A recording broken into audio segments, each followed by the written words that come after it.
Everybody, it's George from Ireland, so welcome back to my channel once again. So in this I'm commenting on how the battle for the Black Sea is hotting up since Russia declined to continue the Black Sea grain initiative on the 19th of July this year. The battle for the Black Sea has intensified. It's so crucial because, of course, it's Ukraine's only coastline. It's a lot faster, cheaper, and more efficient to export goods by sea than by land. And Ukraine simply doesn't have the capacity to export most of its goods by land. Grain is its major export. It always exported some grain by land, and I don't have any data, but it just doesn't have the ability to export most of it. It can increase it only a little. And it also depends what you mean by land. Obviously, truck and train is by land. How about riverboat? Well, that's not the sea. But anyway, waterborne transport. A lot of it's going to be waterborne transport. So Russia's attached a high priority to destroying that. Anyway, so drone warfare in and around the Black Sea has really intensified. And that's why there was a drone attack on Russia's main naval base of the Black Sea just this morning, as in Novorossiysk. And that's actually in Russia proper, not the illegally occupied Crimean Peninsula, which of course pertains to Ukraine. Ukraine allegedly used sea drones. Now, this has all come from the Russian government. It's almost certainly true. Why would they say this if it weren't true? Now, Novorossiysk is the major port on the Black Sea, and it's actually overall one of Russia's biggest ports. Not as big as St. Petersburg, obviously, or maybe Arkhangelsk. But anyway, these unmanned sea drones, they try to attack naval ships. And according to the Russian side, there were no damages or loss to the Russian side, which of course might be true. But the Ukrainian sources claim that one of the sea drones, it damaged a Russian landing ship. Because you damage any ship is good news, but why would you damage a landing ship? Probably not the best target. It might be just accidental, because there's very little chance of the Russians affecting any landings in Ukrainian territory. They did some right at the beginning of the war, and they've just not even tried ever since. They're very much on the defensive, and seaborne landings are very tricky operations, I am told. And the chance of it going wrong is quite high. The casualty will be very high indeed if it goes wrong. Often be able to evacuate even if the landing is successful. Supplying them, reinforcing them, that is a real headache. Anyway, so it's not. I don't know if that's true or not. What Ukraine said about that. But anyway, the Caspian Pipeline Consortium has an oil terminal at Novorossiysk, and it is a major entrepot for exporting Russian oil and indeed Kazakh oil. And when the Ruskies were displaced with Kazakhstan in 2022, they found some spurious ground on which to discontinue Kazakh exports for a while. Then they resumed them as a way to punish Kazakhstan to show we've got our hand on your windpipe, don't poke the bear, or they'll be hell to pay.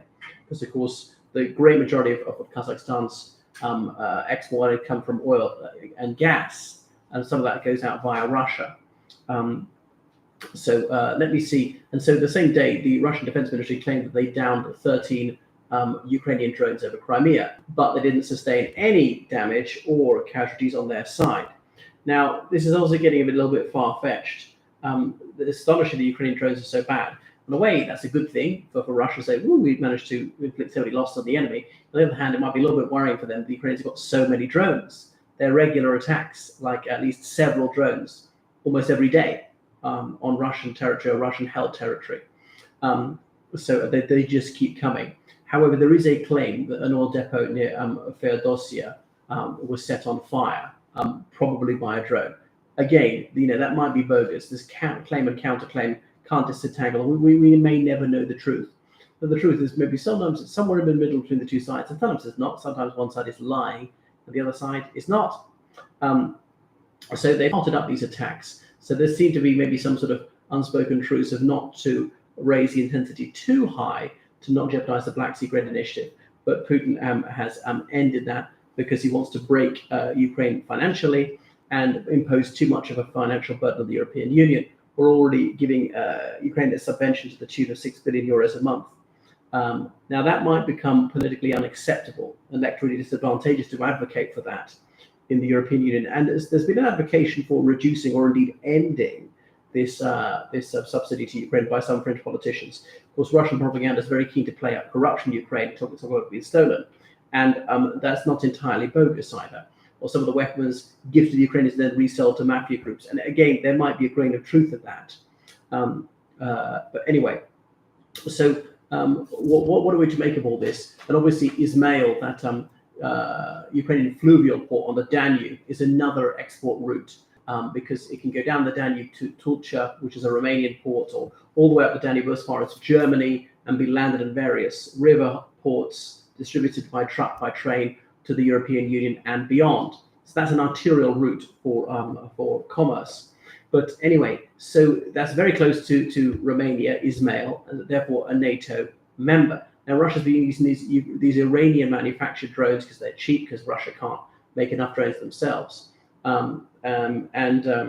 Not cruise missiles. These drones have a rather small warhead. The idea that explosion won't be so huge it'll go into Romania. They're not terribly accurate, apparently not dreadful either. But there's obviously a chance that one of these is going to hit Romania. I think it's just a matter of time. Sooner rather than later, it's going to go into Romania, or indeed be shot down as some of the debris land in Romania. But I suppose the Russians have said, well, when this happened and some debris landed in Poland, NATO did nothing. Therefore, we can do it. We can get away with it. Yeah. And obviously, cruise missiles are very expensive, like the Kinjal ones. Anyway, so there's fighting everywhere. So it's very bit worrying for the Russians. But there really seems to be very little chance the Ukrainians are going to break through to Melitopol or Mariupol.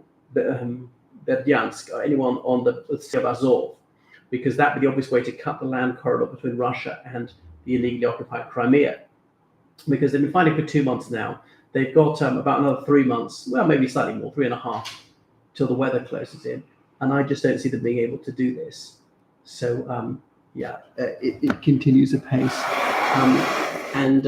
So what are we going to do? How are we going to feel about this in the run-up to Christmas time? What was all that military aid for? And there will really just be no end in sight, and a certain war weariness will set in. But anyway, there's regular shelling between the two sides, in eastern Ukraine. But the Ukrainians are making very little headway. Another fascinating development was Belarusian military helicopters allegedly crossed into Poland's airspace the other day, and Poland didn't shoot them down, and the two sides are attack is drawn. If they do, it's a military ally of Russia. Well, Russia said this is a war. But if you don't, they're just going to do it again. They'll break your boundaries by an inch, and then further and further and further and further, and test your resolve. What can they get away with? And of course, they'll lie and lie and lie, no matter how absolutely overwhelmingly probative the evidence, saying no, not us. It was fake news. You made it up. No, you did it to us. They will always do that shamelessly and unblushingly. So how's that going to develop? The other weapon they've got is illegal immigrants. For example, I know a Congolese who went through Belarus to Poland, crossed over illegally. The Belarusian authorities did nothing to stop her, see that she was a problem opposing the European Union, and then went all the way overland to France, claimed asylum there.